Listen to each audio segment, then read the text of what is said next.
You people, welcome back to the Fix Podcast. It's your boy Nar here with Ari, and we told you we have a pair of noteworthy guests in the building. You got a thesaurus. Noteworthy guests. I've been trying to use it up more. All right, so one is the current program director and morning show host for Hartford, Connecticut's #1 radio station, Hot 93.7. Right? Yes. And the other, he is the CEO of Tropical Blends and former head of radio and A&R at VP Records. Introducing right now DJ Buck and Willie Daniels. We'll soon get to all of that. You just messed up. I'm sorry. DJ Buck and Willie Daniels in the building. Hey. In the building. Hey, what up? Okay, so guys, the trigger word for the week is gatekeepers. The gatekeepers. Seems to be it. It's a big word. It seems to be. And guys, sorry out there for who don't think there is or who think there is. These are the gatekeepers, I think. Would you consider yourself gatekeepers? I don't really like that gatekeeper term. Why? To industry. I think it takes a team. There's not one person who just says, okay, this is going to happen or this isn't going to happen. Mm-hmm. So that would be, to me, a gatekeeper. But you're part of the team that says those things. I don't say those things. But I think we're influencers, definitely. Leaders. Leaders. Leaders. Yeah. We try to start things off. Gatekeeper is a tough word. I think there are a lot of gatekeepers out there. I'm one of the people that make things happen in the States with the reggae music, as far as radio goes. Right. So let's just break it down. So DJ Buck, let's start with you. Yeah. What we were understanding off camera is that if a dancehall reggae record is to be played abroad and to get to the right ears and the right people and the right market, you'll be the one to break it first. You'll be the one to get it, play it in I guess Hartford, right? Hartford, yes. Play it in your market, and then you'll get to the ears of the eastern seaboard. Yes. The bigger markets, bro. Yes. Yeah. The rest of the eastern seaboard. The rest of the eastern seaboard. Yeah. So how does a song come to you? How you get the song? I think for me, Willie does send me a lot of music too, but I find music on my own. I've been a DJ my whole life. Mm-hmm. I've DJed since I was 16, 17 years old. So music's always been inside of me. Mm-hmm. Whether it be hip hop, R&B, reggae, whatever, I get a feeling from music. I get a vibe from music. So if I get a record, and not only as the host of the morning show, I actually DJ, I get a chance to implement those songs in the mix with songs that are on in rotation, like the hip hop songs. And if they make sense and I can feel them and I feel they got something behind them, I start to play them. Mm-hmm. And I get requests. I get people on social networks saying they like the song, and it builds from there. It starts with a vibe. Mm-hmm. All the music that I love starts with a vibe. Yeah. If the music doesn't have a great vibe, it doesn't matter what it is. If a message isn't relayed, it's not going to work. If it doesn't make you move in some kind of way. Music is supposed to take you on a journey, really. Mm-hmm. Like move you emotionally in some way. If it's good music, and that's how I program too. Like if I don't feel a record when I play it, then I'll play it, but it's not going to be with the same energy. Like you have an energy, and I think one of the things with Buck that helped is he took over the Reggae Ride to Work. They have a 8 a.m. show on his station that's strictly reggae, which is unheard of in our area. And rhythmic radio in the States, yeah. So he had to then do more research, because radio, 90% is prep. So it's the records you research during the week. You want to try this out, you want to try that out. Mm-hmm. So I think that's definitely changed his ear a lot to open him up to a lot of things. It changed me because when I came to Hartford, I'm from Providence, Rhode Island. So when I came to Hartford, Connecticut, I realized that Hartford is the third largest West Indian population in the country. Mm-hmm. You got New York, Miami, and you got Hartford. Mm-hmm. And I was like, when I was doing parties and going to clubs, I noticed that I have to catch up. This is happening. Mm-hmm. And with my knowledge of the reggae music from being a DJ, I started to implement that on the radio station. And from there, in the States, it's a system. So if I play a record so many times, there's something called media base. Every record is coded with the base. And so when I play a record so many times, the rest of the country can see that I played a record. Okay. Whether it be Miami or New York or anywhere, they can see it and they say, okay, well, Buck's playing this record so many times. Let me hear it and see what it sounds like. Okay. And that way it starts to grow. Oh, okay. And I'm a small market. I'm kind of like in a soccer team, you have the minor leagues and the big times. Okay. I'm the minor leagues. I get them going, and then once they get to the pros of the soccer, So I feel that undersells you. What minor league, major league? I think he's in the middle. He's in it, like New York is a huge market. He's in the middle of Boston, Providence. Right. Like New York may start a record, but he makes it move up the line in one direction. And then you have a station like 99 Jams, WEDR Miami, which will watch his playlist because they, he legitimizes records. Yeah.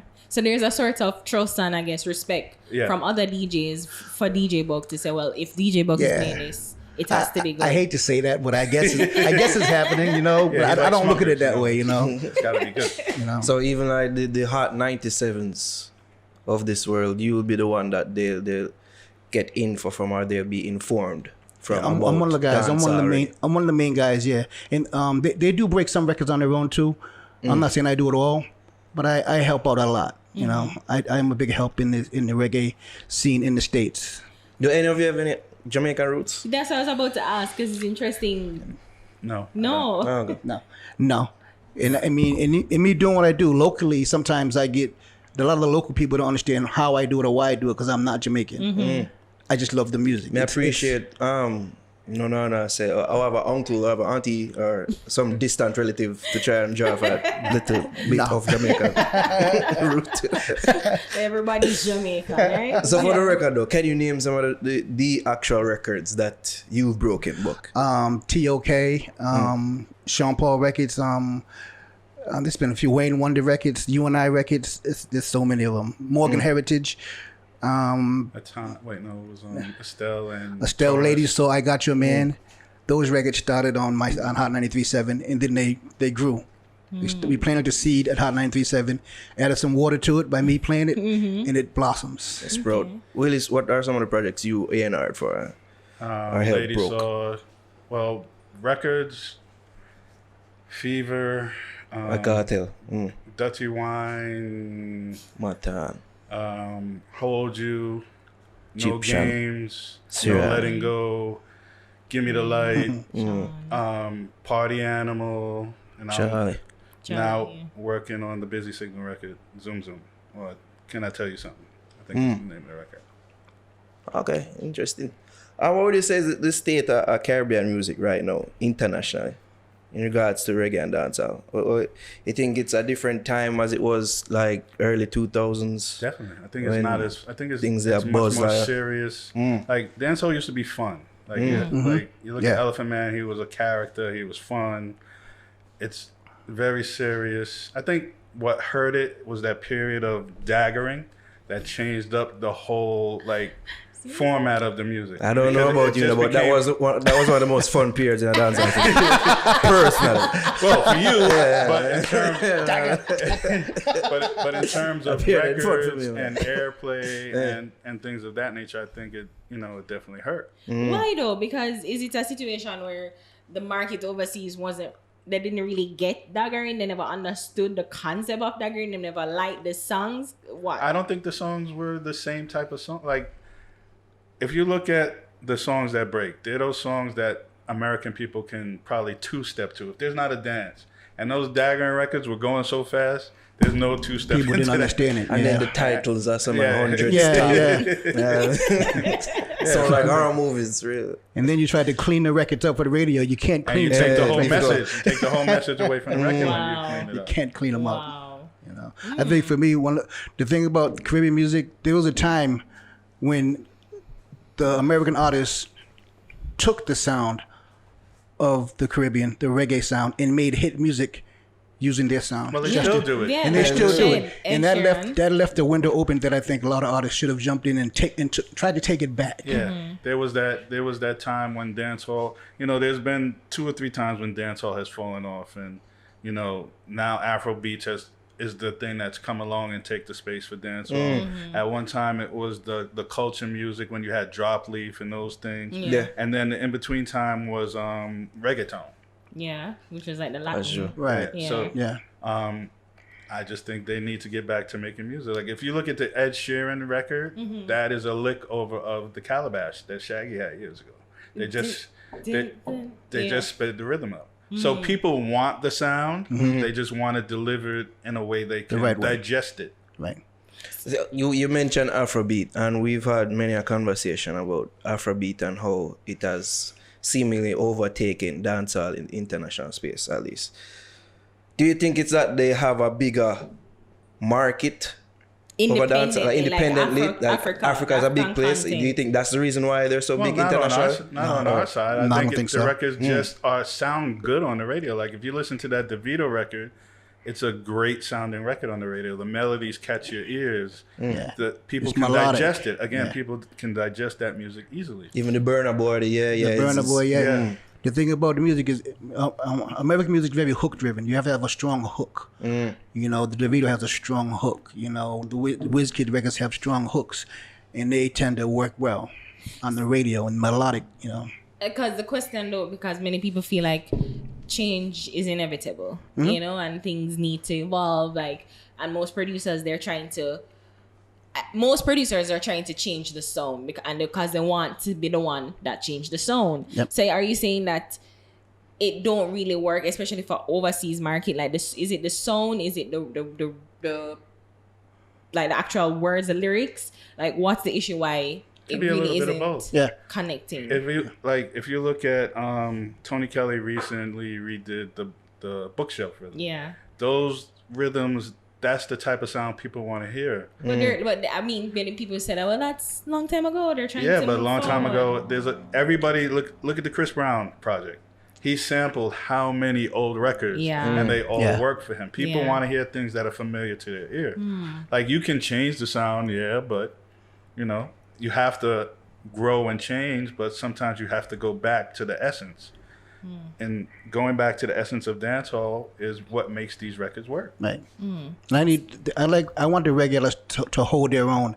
What I'm seeing lately is a lot of collaborations. You'll see, because of the success of Afrobeats, some reggae artists are combining with these artists to make these records because they want these records on the radio. And they're abandoning their own sound. If they hold themselves accountable for the music they make. And just make great music, there's still a place for it on the radio. There could be a place for it for the Afrobeats too. We just have to make these great records. You know, I think we're in a day where making music is easy. Technology has made music really easy to make, so everyone is making music. And you come to a time what I call it disposable music. Music just made, and you forget about the next week. Wow. Think about some of your favorite songs that you remember. You'll never forget these songs. True. How many songs are we gonna have that come along these days that you'll never forget? You know, that's what we need to make, those songs that are timeless and not disposable.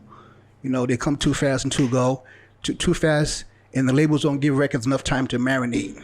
The labels, like, we don't hear like our turnout and our turnaround time for records. The turnover records. You gotta let records marinate like they used to. But I mean, I think for dancehall, for reggae, it's always been like these guys record 100 records. They put out, and I think these guys are so much more talented than any other group of artists because they have so many more records that actually come out. Like hip hop guys recorded records, a lot of them don't come out. These guys, 90% of their records come out. It's interesting you mentioned even how the songs are rolled out. When You've Broken Fever for Vybz Kartel, and he's infamous for that, like releasing songs on top of songs and possibly not making them marinate to an audience. So what was the difference between a Fever and, say, his other songs? Why that song was just special. If you listen to the changes in the music and you listen to the hooks and the sub hooks and everything, just that record was just special. It's a special record. Just something special about that record. True. It stood out apart from everything else. So if that's you played one of those records that'll be a standard record in the dancehall for a long time. So true. Is it not like my question is though?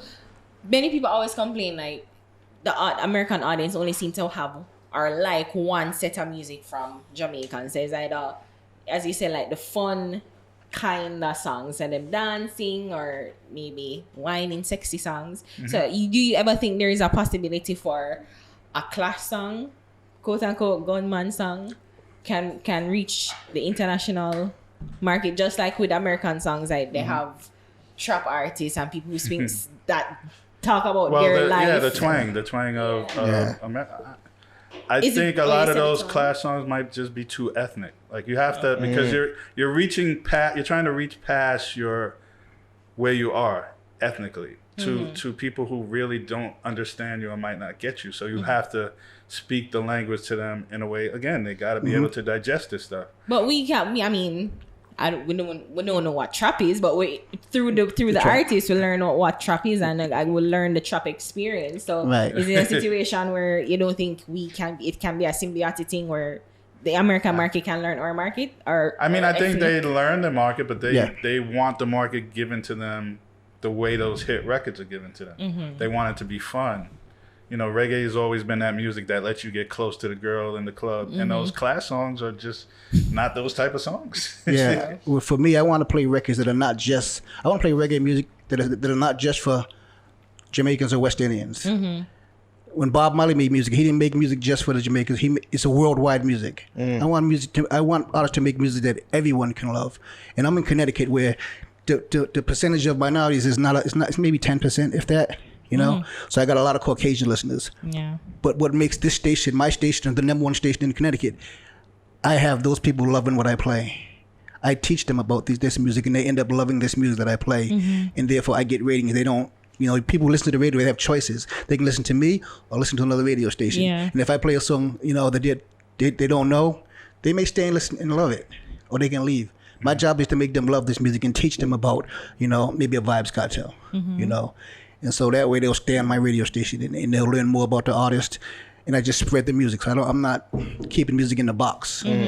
I want music to spread. If you keep music in the box, it's going to keep going in a circle. My thing is, give me great music so it can spread to everyone. Are you guys in tune with what's going on now locally? Like what's popular now, like Six and locally? Locally in Jamaica. I mean, yeah. You know, I Squash think, and Squash, God, and yeah. TJ, yeah. And those guys, yeah. And it's funny because when I'm doing the mix show, I get calls from people in Hartford requesting those songs. And that's another way that I'd find out what's hot over here, because I can't do everything I want to do. I got to have an open mind. I got to watch what my kids listen to. I got to watch what the car next to me is listening to. I got to go to the parties in Hartford and see what this DJ is playing, and maybe take that back and put it in my, you know, repertoire and be like, okay, this is hot. Because if I live in my own world, I wouldn't be as successful as I am. You can't do that. So they represent what's currently going on in the dancehall landscape. So how do your audience react to their songs when you play them, when you drop them? If they react good. If it's a great song, they do. I get a lot of calls when I play it enough, but it has to have that push behind it. Once I play it, it needs an extra push from someone like a Willie who can take it and push it on and keep it going to the next radio station. So the artist, it can have a great song, but if you don't have that foundation, if you don't have the people around you to help you push that song to the next level, it'll land flat on its face. No matter how many times I play it, it needs structure. You have to have these records that are great and have somebody around you who can help you push the record, who can teach you about, you know, the industry, you know, teach you about how to do interviews, teach you how to do a lot of things. I find so that's another part of it. That's a whole nother part of it. So you get the song and you like the song, but then I guess the artists themselves don't do much to help promote the song. Themselves. Or maybe they can't travel. You know, maybe they can't. Their visa's not right. There's a lot of different reasons. You know, and one of my big things about breaking music, I have great relationships with a lot of artists that I broke. You know, they've come in and we remained friends for years. You know, and that's a big part of it too. Relationships is everything in this industry, if you can make that relationship. Yeah, definitely. Do you think, or if in your line of work, radio, is it important and is it still valuable now to, I guess, artists, especially local artists who have the internet and, you know, Spotify and streaming service, YouTube, who like huge. Everybody here, right? Huge. Radio is still important. Huge. Yeah, radio. I mean, radio is still the end game for if they want to get signed to a major. Wow. Yeah. Okay. And, you know, I think these guys, one thing they don't do a lot of times is they don't go and visit with a buck or a pup dog or somebody, you know, just sit down and talk with them. Unless, you know, the guy wants to do a show with them or something. You have to build these radio relationships. So when you get that record, that these guys will already know who you are and support you. And I think the social network or the streaming, that can take artists to a certain type of stage. But once you get on every radio station or the major radio stations in the country, that small stage, that thousand room turns to 10,000. And go more And the more. That's what terrestrial radio does. It puts you on a bigger stage. And I love streaming. I love it because I've seen artists who just stream can sell places out. Big artists. Yeah. You know, and some people can live in that space. You can be very successful in that place. I tell a lot of artists right now, they want to be on my radio station. So I asked them, I said, what kind of artist do you want to be? If you're on my radio station and your record mixed into research or mixed to rotation, and you're compared against the Jay-Z and the Beyonce, and you're battling these guys for a position on my radio station, sometimes you don't win. And you can fall off. Or you can be successful, YouTube, be very successful streaming, and have successful careers. There's so many different ways to make music in the States rather than radio. But once you get to radio, you're good, you're big. You said that, but do you think that your services are your positions in the industry in breaking records is somewhat becoming obsolete with social media and those things That's a being good question. You want to answer that, Willie? popular right now? I don't think so. It seems like social media is, I think is a way social to media go around gatekeepers. so much of social media is really smoke and mirrors. At the end of the day, it's really not real. Like anybody can go stand in a club, and if you look at a lot of people, for example, these guys who say they're big and do these performances, you never see a crowd shot. Wow. You know, because I was just reading today that YouTube is actually cutting down on pay to play and bots that would add to the views and add to the numbers and pad the numbers. So And manipulate chartings. Manipulate charting. So that's another thing. Do you guys work in tandem with these charts, with the streaming charts? Like I look Spotify at and the YouTube? streaming charts. I see what's streaming because that's important too. Yeah. I have to pay attention to streaming. I have to pay attention to my own research, but I have to also pay attention to my gut. Yeah, because I was going to ask you, have you ever seen a song got trending and doing well and you listen to it and you say, what kind of foolishness is that? We just had a conversation about a song like that, but I'm not going to say what the song is. I'm not going to say what the song is, but we just had a conversation about that song. Which song? Wait. All right, you don't have to tell me. I'll figure it out. When did I listen to it? It wasn't here. It wasn't here? It's No. not a local song? No, it's not. Oh. Okay. So you can't say Recently that. released? No, I'm not going to get into that. So it don't match up with what you think would be a good song? And Absolutely not. Wow.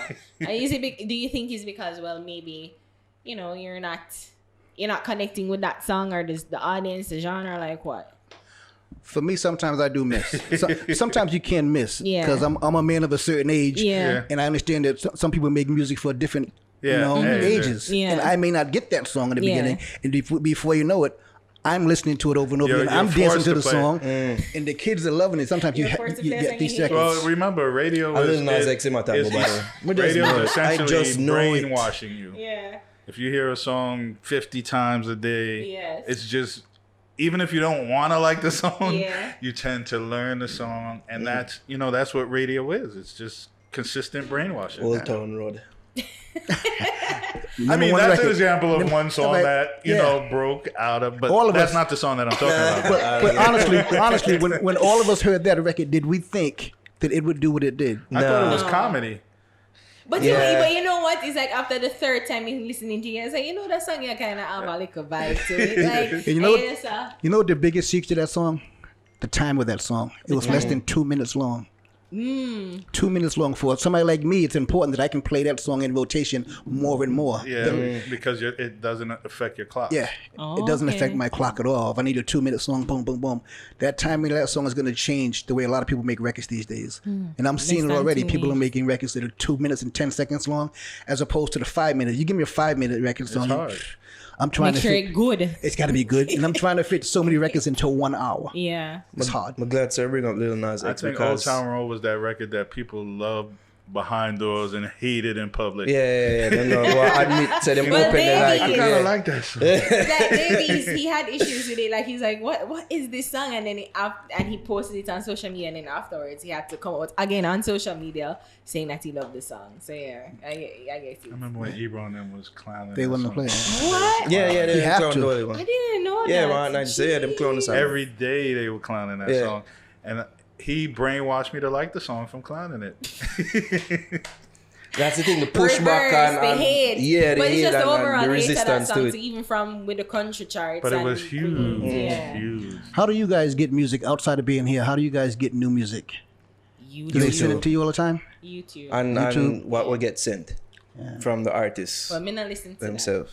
Because I feel like, I don't know if this is the same with you. Like when somebody come and say, hey, listen to this song. You don't feel forced and you're like, I want to listen to it in my own Time, space, right? in my own space. Yeah. And with me, when they send me music, when I play the music sometimes, I don't tell Willie, or I won't tell the artist that I'm playing their music. I think it feels better for an artist to hear their song yeah. when they know by that they didn't push for me to play the spontaneous, record. yeah. If you're in a car and you say, Buck's going to play my record at 8:10, I know he's going to play it, and I play it, you kind of, the feeling's gone. But if you have no idea and you're riding in the car with your friends, your boys, and you hear the record, that's the reaction I want right there. I'm not going to tell you I'm going to play the record. Yeah. I'm just going to play it randomly, and you're going to go crazy. What about Popcorn? It seems to me that he hasn't crossed over in the US like he has in the UK. To me. Well, He needs that record. He needs the record in the UK. He needs that one record. I thought when he got with Drake, that would be it. Only Man She Wants was probably like the biggest record Yeah. he had on the crossover side. But he Yeah. hasn't. on the US side of things. Yeah. Yeah. Yeah. And Where Family was a huge core Jamaican record, and they just never really made it across. The thing about the States, you Hartford's going to play it, New York's going to play it, Miami's going to play it. You got to get the mid-country. You got to get the rest of the country to buy in. The West Coast doesn't really play a lot of hard, heavy reggae music, unless it's a big, big record.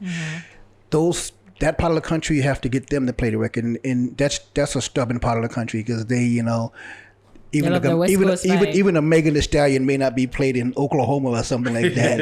As big as that record is, you know what I'm saying? It's just a very conservative part of the country that's hard to get The records. Bible is the Bible. Yeah, the Bible Bible Belt. Belt. Yeah, them And know if you get big old records, freak. yeah.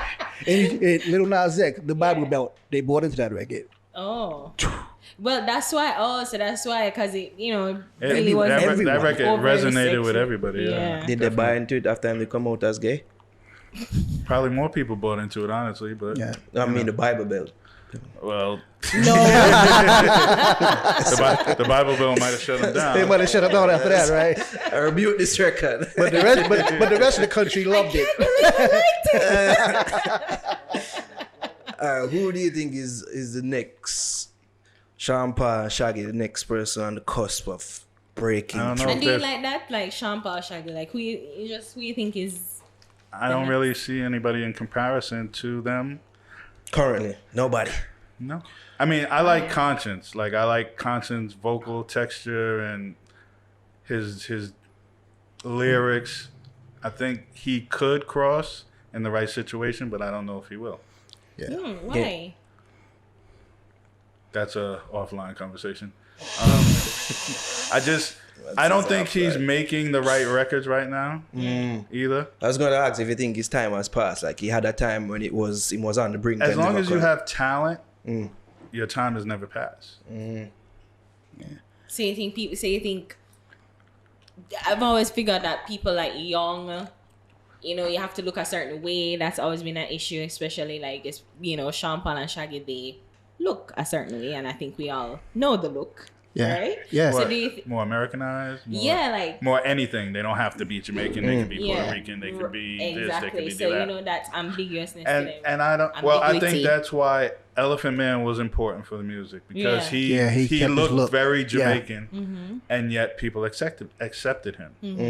You know, Because he was the a street character. artist. Yeah, the street character. artist. He Yeah, built 'cause his brand. He's non-threatening. Non-threatening is more. He looks crazy, but he's fun.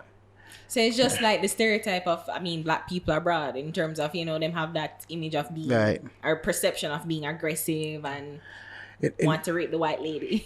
And one thing about I'm just thinking King Kong, guys. I'm sorry. no, but think about it. When you just like took it artists, too far. You know what I mean? A bit too far. Yeah. there. No, isn't that what they usually Yeah. think about white people? I mean, black men like take their white I don't know. women. I guess we'd I have get to. deep underlying. I'm sorry. Subconscious I was thinking thinking of the King white Kong, man. guys. The Okay. allegory. I'm sorry. but the thing to go back Just in beep the out the Shaggy in the Sean Paul, will there be someone like them?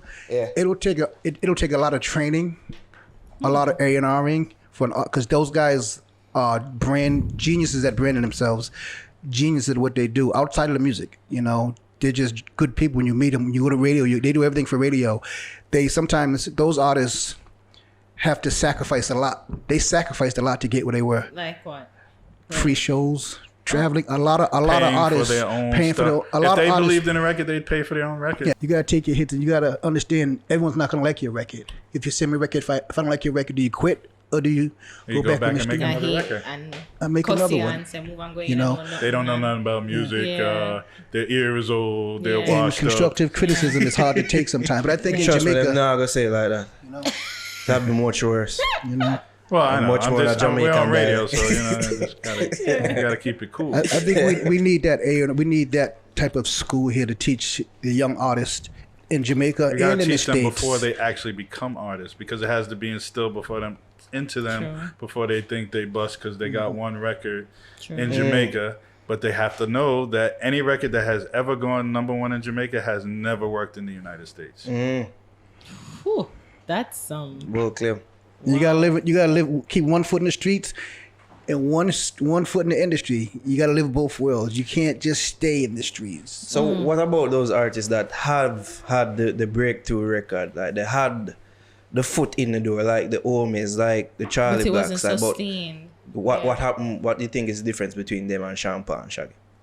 I think they know the formula more than those. I think for the most part, some of these guys kind of luck into a lot of these records and don't know the formula. You know, I look at a guy like Vegas who's repeated, because Vegas, when I first started working with Vegas during the Heads High day, he understood that people have to understand what you're saying to get your music. A lot of these guys, like I said, they just luck into these records. Remember, Omi was a remix. That record was dead until somebody remixed it, and then it picked up. Not even in our market, in the dance market. Yeah, it was like I feel like it started with like in the Latin, because it was like a Latin.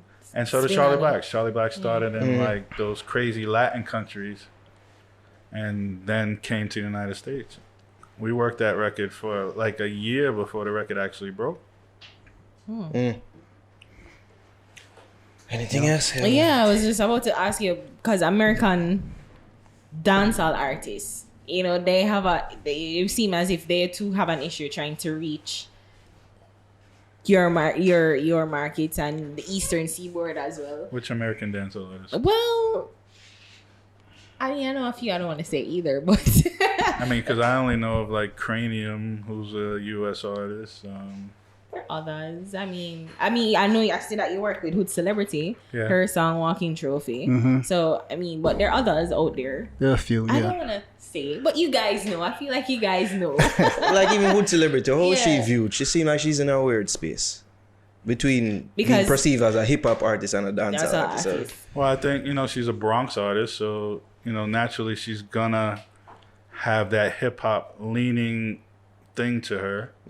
But she does dancehall. Another thing too, with your tropical blends, it is a coalition, it seemed like, of DJs. Yes. How do you, or have you ever had a DJ from Jamaica? Like, do you have ties and connects with the DJs Colin locally? Hines is part of the team. Okay. Chrome. So, yeah. So okay, so that's how pretty much you get most of your songs done, most of the. Not really. No. I mean, I just felt like we needed to add that kind of component to it, just for something different. Like, we had all U.S. DJs, but I think us as guys who play Caribbean music, we have a different challenge than guys who are hip hop DJs. They get a lot more access to certain things. Plus, it's a lot harder for us to break the records that we need to break. So having, say, 25 guys, and we say, this is the record that we need to go after, and we go after it, helps our cause too.